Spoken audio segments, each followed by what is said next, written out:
The Netflix show You, based on the novel by Caroline Knapp, is a fairly new psychological thriller that viewers across the nation have become obsessed with over the past few months.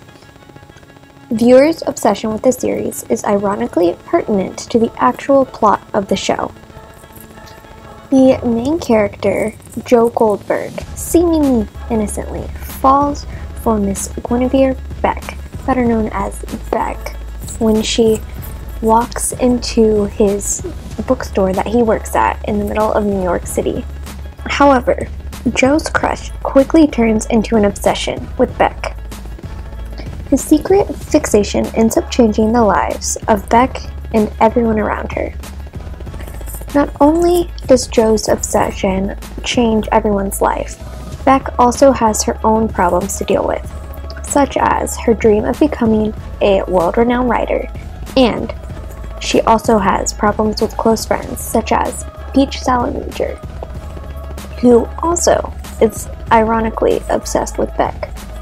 Joe, on the other hand, has very different problems to work through.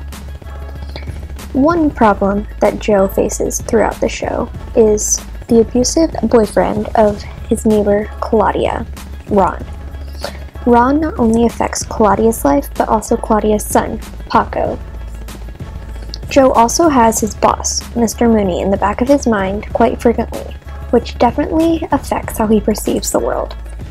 This show has it all: murders, deceit, romance, breakups, mystery, and a plethora of highly interesting characters that would definitely benefit from therapy, which is precisely why You was chosen for this video. In this film, you will meet 7 highly qualified therapists who are definitely not College of Charleston students completing a personality psychology project. That would be absurd. Our therapists will be analyzing in their own distinct ways their character clients from the show and presenting their findings right here, right now. Joe, Beck, Peach, Claudia, Ron, Paco, and Mr. Mooney will be discussed in this one and only episode of Fake Therapists Tell All. I draw myself to you through the dark, like a moth to your brain, to my shame. I warm myself anew as you burn. Watch the embers grow out of the flame.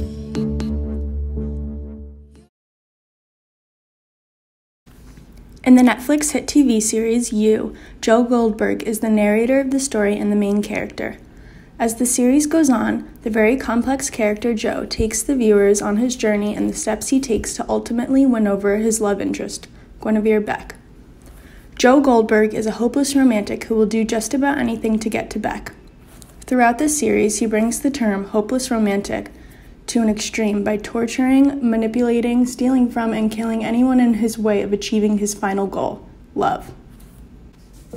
Joe has flashbacks in multiple episodes of his disturbed and traumatic childhood as a foster child, and of Mr. Mooney, who eventually became his foster father, abusing him.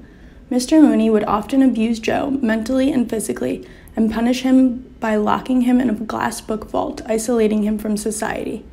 With little to no social contact, Joe would turn to books as a source of comfort and escape from his harsh reality. From constantly reading fiction stories and from his childhood trauma, Joe has a skewed perception of reality and what love is. Joe mentioned in the series and was taught by Mr. Mooney that sometimes you have to do bad things for love. This helps him justify locking his victims in the glass book vault, torturing and killing them. He does these extreme actions and wrongdoings because it is all he knows, and he was taught at a young age that it is acceptable. Other ways in which Joe justifies his actions and convinces himself that they are acceptable are by using defense mechanisms. The 4 main defense mechanisms Joe seems to use throughout the series are repression, denial, intellectualization, and projection. Joe uses repression often by constantly pushing out thoughts of his ex-girlfriend Candace, who mysteriously went missing. We know that these are repressed thoughts because Joe has recurrent dreams and hallucinations from previous brain injuries about her.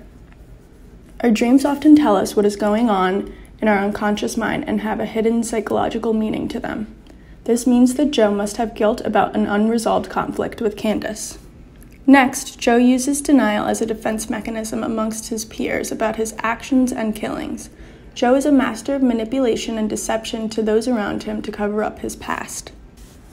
Another big defense mechanism Joe often uses is intellectualization, particularly about the murders that he has committed.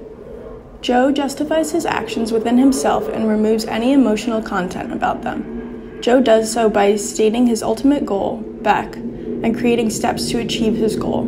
He believes that by committing these crimes and murders, they will benefit Beck in the long run. By using intellectualization, Joe is able to bring out these difficult thoughts of his crimes into consciousness without anxiety. Lastly, another defense mechanism Joe clearly uses throughout the series is projection. He attributes his unconscious impulses onto other people through his violence and murders. What drives Joe to do this stem from his feelings from childhood and his perception of love. By using all of these defense mechanisms, Joe is able to put on his nice guy facade with Beck and lure her into falling in love with him, or at least what his perception of love is. If he gains eternal love and attention from Beck, Joe will finally have the love and nurture that he never received as a child. My client is Miss Guinevere Beck, better known as Beck to many of her friends and closer acquaintances. Miss Beck is a Caucasian female in her mid-20s, and she is currently studying as a graduate student to become a writer. Her life goals are to become a well-known, well-acclaimed writer. Miss Beck has gone through a lot in her short life. She displays a lot of anxious, ambivalent attachment styles when it comes to her parents, specifically her father, who seems to have left her and her mother when she was quite young for another woman. Beck was born an only child, but her father has 3 other children with his current wife. Beck does not seem to have a close relationship with her mother, as she is never mentioned. While Beck's father is still in her life, she seems to only see him as a source of income when she needs it at this point. She doesn't have a strong relationship with him at all. The parenting style she received growing up was definitely very permissive and could even have been on the side of neglect. Beck's childhood relationship with her parents shows with all of her current relationships. She definitely has a lot of anxiety when it comes to her relationships with boyfriends and friends, and she definitely does not see herself as having any self-worth. Her relationship with her ex-boyfriend, Benji, was definitely an abusive one, according to my professional opinion. However, Beck seemed to not feel as though she had enough self-worth or meaning to leave the relationship in a timely manner. Her coping strategies in this were to just avoid the truth of her abusive relationship and just pretend like everything was okay, even though it really wasn't for her. Her more recent boyfriend, who she just seems to have broken up with, is named Joe. Her relationship with Joe seems to show a similar pattern to her relationship with Benji. Beck tends to avoid any problems happening in their relationship. She doesn't want to work through them. Her coping strategies are very avoidant ones, and they can be potentially harmful to herself. For example, while avoiding problems with her relationship with Joe, Beck ended up cheating on him with her previous therapist, which is definitely against any moral code, and he should definitely lose his license. It's the beginning of the end. Because you threw him a surprise party? No, because that's when I realized he was cheating on me. Right now, were you following me? No. I just Tell me why. Why, Joe? It's the being late. The secret texts. You've been different, Beck. Therapist. Oh my God.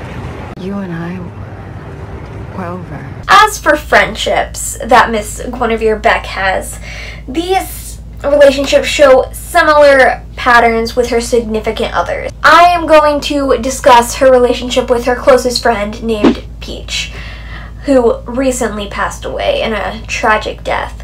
Her relationship with Peach, while somewhat healthier than the relationships with Joe and Benji, also show a lot of similar patterns.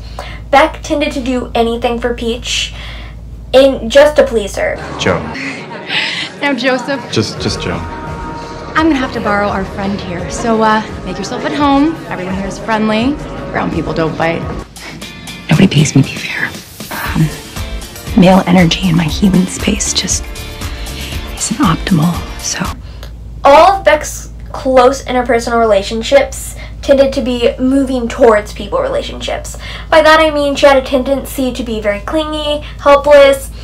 She didn't really care what she needed in life. Beck has appeared to have a high sense of inferiority where she's constantly trying to do things to please others and make others really proud of her, specifically her close relationships, while ignoring what she actually needs to do for herself and her career and for her own happiness.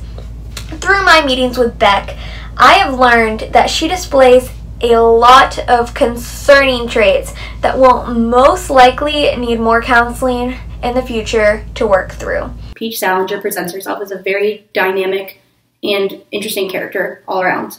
So to start out, some background. She is clearly a very wealthy young woman. She was born into a very wealthy family, so her family comes from a lot of money, so she grew up with a lot of money and she has a lot of money now. She attended Brown University.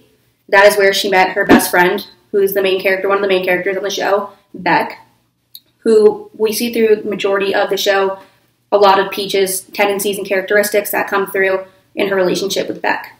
So starting off with that, her and Beck have a very codependent relationship, which is very interesting. I would say that it's more so that Peach depends on her to keep that control, which kind of leads into manipulation. Peach is seen to be as a very manipulative character. She uses many different tactics and different strategies to keep Beck close, but at the same time at arm's reach, so that she can keep her at a distance, but she can always rope her back in when necessary. And she also shows to have a lot of obsessive qualities, and that most certainly pertains to Beck. Throughout the show, it is revealed that she is pretty much obsessed with Beck. That is shown in one of the episodes that Joe, the main character, discovers that Peach has naked photographs of Beck on her laptop, an entire folder worth of it. It's clear that she uses a lot of manipulative strategies to keep that control due to her obsessive thinking and tendencies in relation to Beck and wanting to keep her around at all times and just really wanting to have her attention. And also in relation to that is that Peach internalizes her true sexual interests. So it becomes clear that not only is Peach obsessed with Beck, but it's pretty clear that she loves her and she's very envious of her other relationships, whether it be friendships with a significant other, whoever it is. She becomes very jealous, very suspicious. Guess I better act quick before some desperate person tries to steal my little beauty away. She denies any sort of interaction that is of sexual nature between her and Beck, including when she drugged her and kissed her. Afterwards, Beck recalled it and confronted her about it, and Peach continuously denied it and would not admit that it happened or that she has very sexual feelings towards Beck because she cannot admit to herself that she might have other sexual interests. With all that in mind, the biggest manipulation technique that Peach uses throughout the show is gaslighting. Gaslighting is a form of emotional abuse. It's when one person manipulates another into questioning their sanity and their sense of reality. A more recent hypothesis is that gaslighting is about power and control, like other forms of abuse. By undermining their victim's ability to make sense of what's really going on, a gaslighter can gain control over the relationship and resist any challenges to their worldview, which might make them feel uncomfortable. Over time, gaslighting can cause a victim to lose confidence, become clinically depressed, or feel unsure of what is real and what is not. She can rip apart Beck as a writer and her journalism career, but at the same time, she loves her, and then that is what kind of, keeps the whole circle of Beck always being there for her when she's, something is the matter. Open mics are for models / singer-songwriters / vegans. I mean, these people don't want to hear some wannabe read a poem about the bleakness of life or whatever. Peach will put herself in very compromising situations, such as trying to commit suicide, taking too many pills, something of that sorts, and because she has this tight grip on Beck, and Beck does not realize that she's being abused by Peach, she is always right there for her at a moment's notice, even though their relationship is actually very unhealthy.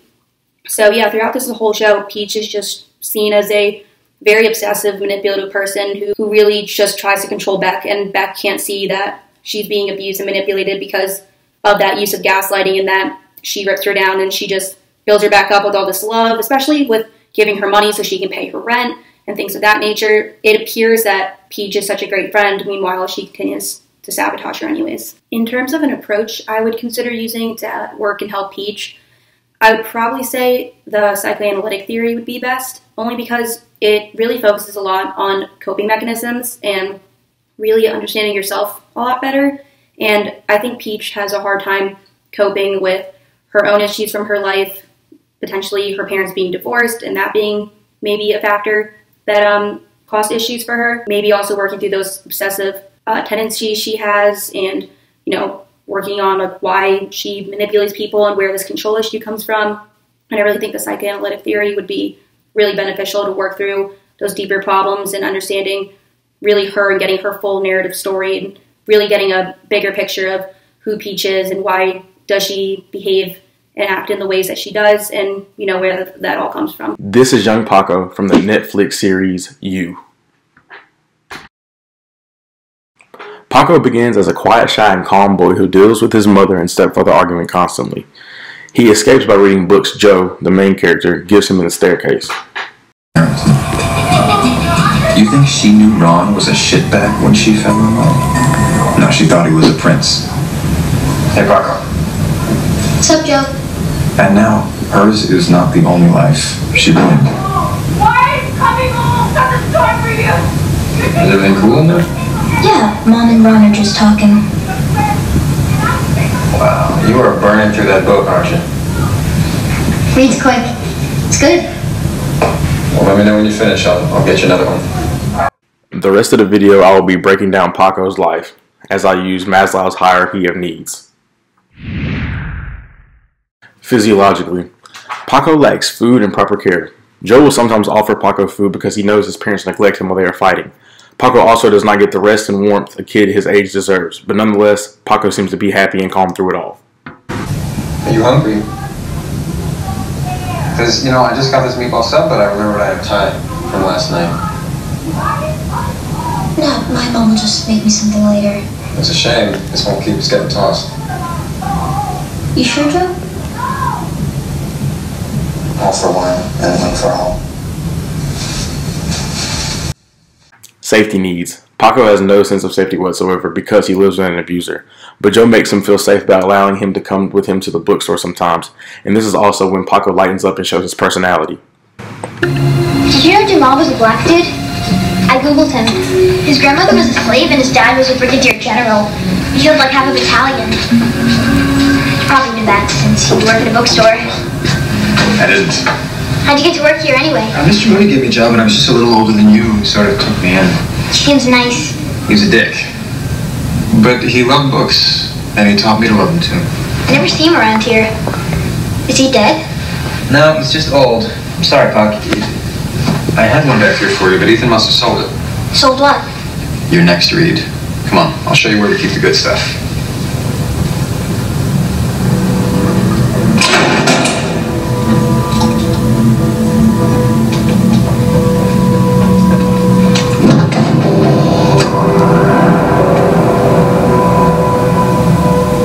Freaky.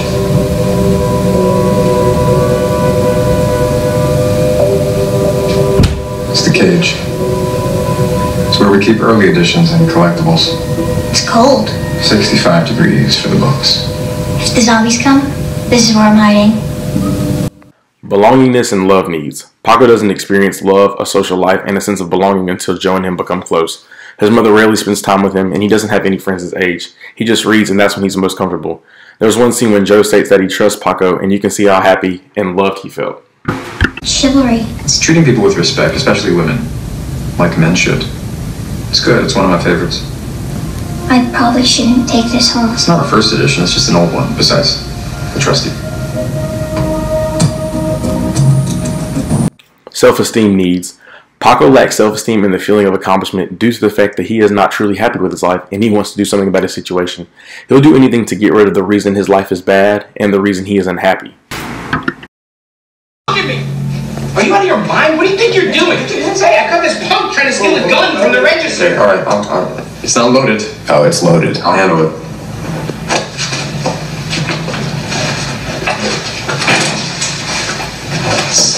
This is not a toy. I know.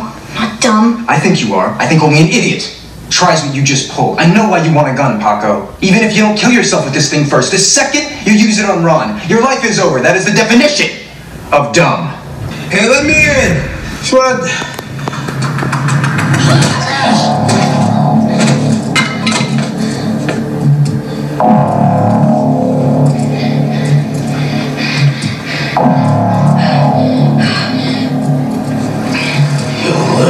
Peace.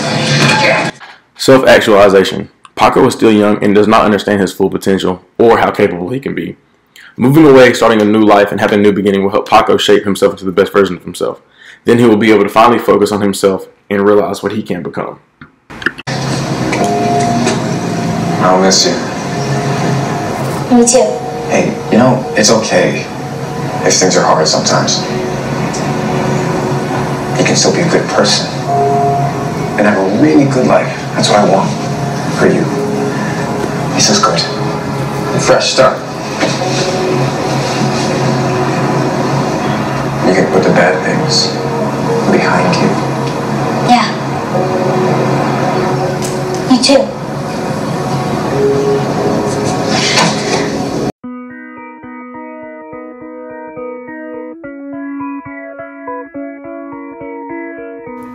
From the Netflix show You, Claudia is a mother to her son Paco. She is an Hispanic nurse in her mid-30s. Claudia is in an abusive relationship with her boyfriend Ron, who is a parole officer. She is also a drug addict. In the end, Claudia overcomes being a drug addict and being in an abusive relationship.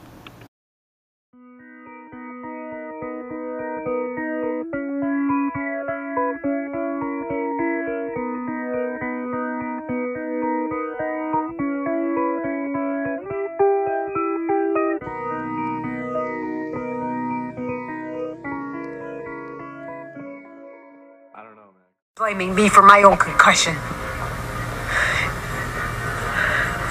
Ron has connections. He's made threats. You wanna know why? He's still in the picture. I stand up to him. I lose my boy.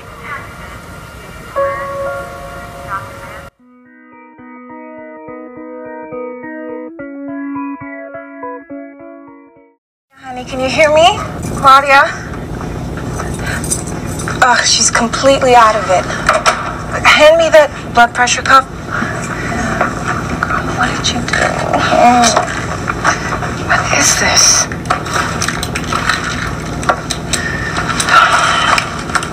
Should we take her to a hospital? She could lose her job? Hell no. She could lose everything. Joe, she could lose Paco. She's not dying. She's just very strung out. She just needs a couple of days to detox. Get out the woods. And you know what? She deserves that chance.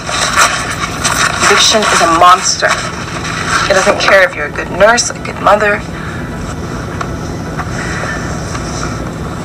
I don't want Paco to see this.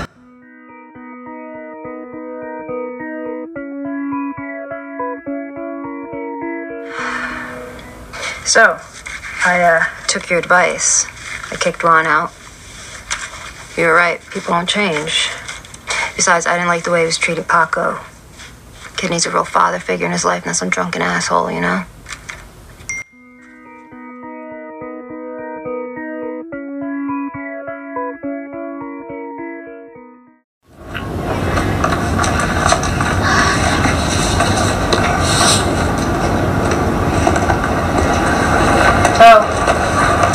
California. Yeah, that's great. You know, you got the job, Paco's gonna love it. Yeah, I think so. Weather's so good. So, Ron. Disappeared in the thin air. I don't get it. You know, everyone who was a trouble guy, had gambling debts, and it was for the best. I know I haven't always been the nicest about it, but thanks for always being so good to my son. It's nothing. Really.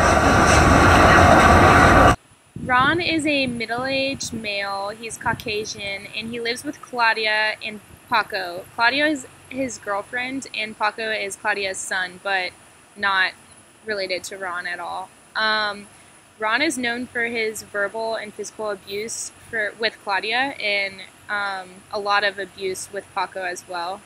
And his mistreatment kind of is the main characteristic that we know about him, and we see him. Not only does Ron give verbal and physical abuse to Paco and Claudia, but we see how Joe tries to interfere with that abuse and be a father role for Ron, and oftentimes Ron becomes really insecure and feels challenged by Joe's treatment, thinking that he wants bad things for him, and Ron just feels very inferior by Joe's kind actions. Ron distorts Joe's kindness in order to avert himself from seeing his own flaws and shortcomings, and relies on defense mechanisms in order to survive daily life. Okay, so in episode 2, season 1, it's called The Last Guy in New York, and in this episode, towards the middle and the end, Joe approaches Paco and attempts to help him because he's sitting out on the steps because there's just a lot of chaos unfolding upstairs in his house between Claudia and Ron. And Joe gives Paco a book and says, "Here, you can have it and you can read it." And Paco immediately becomes scared of Ron finding out about it. And so it becomes really evident really fast just how much fear is induced by Ron and the kind of figure and character he plays in Paco's life, which is just really negative and weighty on Paco's overall attitude. And because of this, because of the way that Paco and pretty much everyone in Ron's life feels about him, Ron faces a lot of anxiety between the disconnect between his opinions of himself as a father figure and the actual reality of the role that he plays within the family. So Carl Rogers defines a fully functioning person as someone who is striving and reaching an optimal sense of satisfaction in their lives. And it's really evident that Ron displays and plays a character that is really far from being considered fully functioning. In episode 10 of You, during Bluebird's Castle episode, there is the killing of Ron by Joe, and it's a really interesting situation because Paco is forced to kind of watch the whole situation unfold, and it challenges the whole role of what Joe has played as like the replacement father role for Ron when Ron wasn't able to complete that role himself. And it challenges Paco's understanding of Joe as a human and if he can really trust him as the hero kind of figure that he's played in the past. And he also sees Ron's shortcomings in a whole new light by just seeing the fact that Joe disliked him so much that he was able to kill him. So I talk to you. Just... Hey, let me in. So I...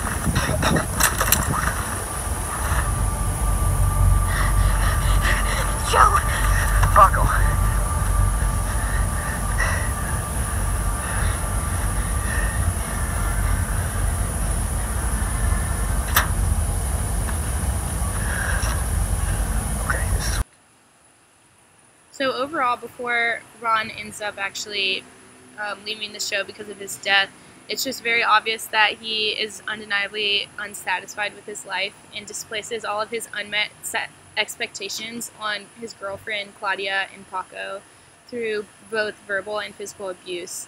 And the jealous feelings that he feels towards Joe is because of his insecurities as a father role himself. So not only does Ron not serve as a father figure for Paco, but he also leads his girlfriend Claudia into more struggles with alcohol and drug use and abuse. And it's really obvious that Ron was playing a role in that, because as soon as he leaves the picture, Claudia begins doing better and kind of digging herself out of the psychological hole and negativity that Ron has kind of led her in throughout the whole length of the relationship as a whole. Mr. Mooney is a very small character in the Netflix original series You. However, he plays a major role in character development. Mr. Mooney had a major impact on the show's main character, Joe Goldberg. He ultimately raised Joe as his foster father because Joe's parents were unfit to raise him or were absent for most of his life.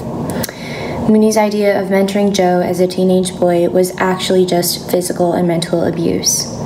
Mooney would often lock him in the glass room in the basement of his bookstore, Mooney's, for days on end to teach him the value of books, which Joe actually ends up doing to Beck towards the end of the season. Mooney,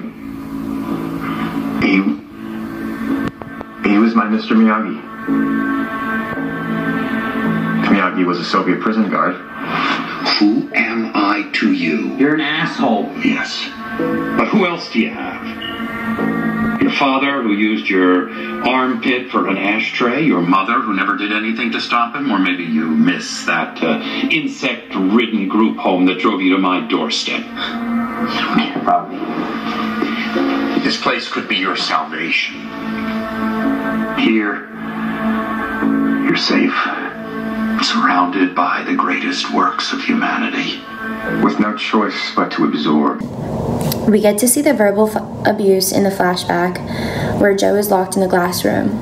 Mooney taunts him about his absent parents and then says to him, "This place could be your salvation. Here, you're safe, surrounded by the greatest works of humanity with no choice but to absorb the wisdom of better men." Now, looking at Mooney from the behavior approach, if personality is the end result of someone's conditioning, then Mooney must have been conditioned to expect a certain outcome when he put Joe in the glass room. In order for Mooney to treat Joe the way he does, he had to have been trained to reinforce those same demands that he was given, and he must believe the outcome will be the same. This is known as the efficacy expectation, the extent to which people believe they can perform the actions that will bring about a particular outcome that they want. Mooney definitely used reinforcement often, because after a certain amount of times something is reinforced, the behavior becomes more frequent. Now, looking at Mooney from a biological approach, he definitely had one of the 3 super traits that Hans Eisnig discovered. Mooney was high in psychoticism.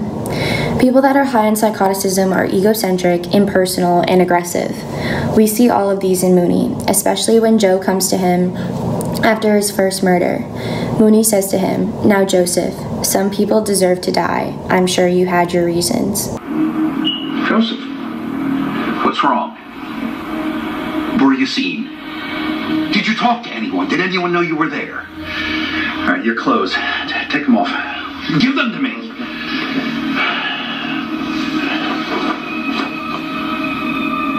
I killed him.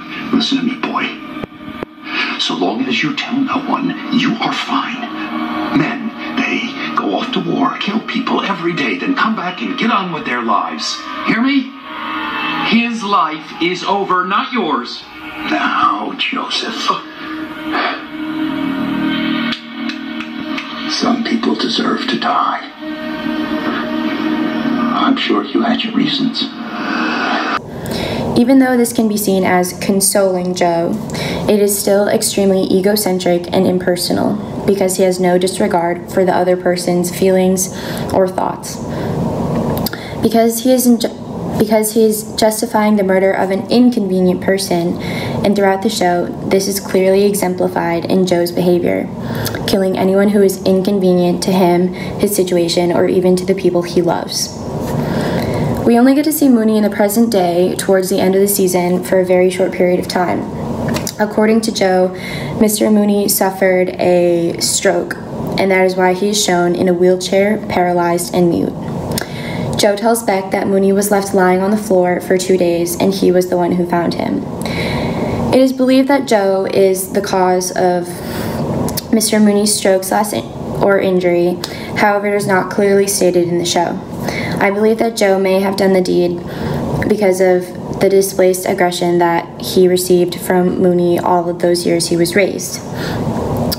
The displaced aggression comes from a frustrating source and then is put onto an innocent target. Now, looking at Mooney from the trait approach, he could be seen as having a type A personality. People that have a type A personality are usually tackling work with a lot of energy, like to have things their way, and tend to manipulate others.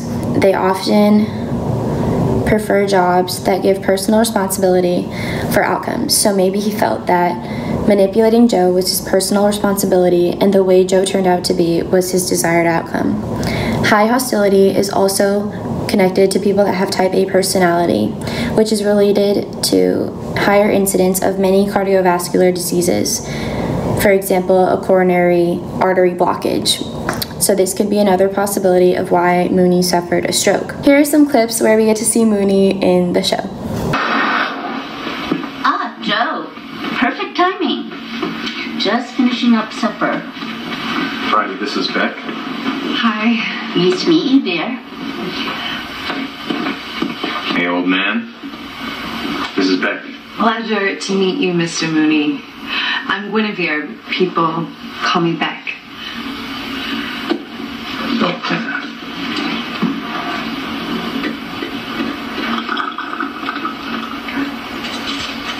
There was a stroke a little over a year ago. I still make it up at least, once a week to visit you? It never gets any easier seeing him like this. He was such a force. You still are, of course. Now I can get a word in. I'm sorry, Brevin. Nice.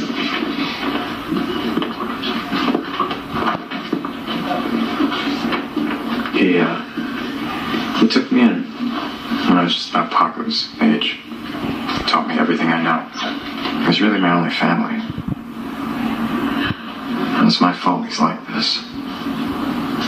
What? When everything went down with Candace, I was trying to win her back. I was too busy feeling sorry for myself. I hadn't been able to visit in a while.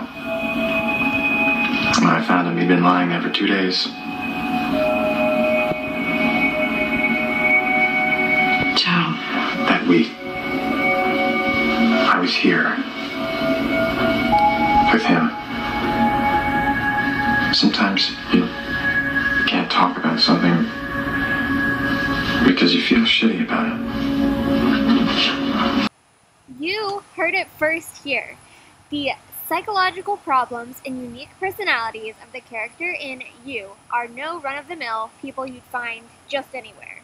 These characters will draw you in and keep you hooked on your toes, waiting to see who's killed next. All the characters obviously come from traumatic backgrounds, which have shaped their personalities in significant ways.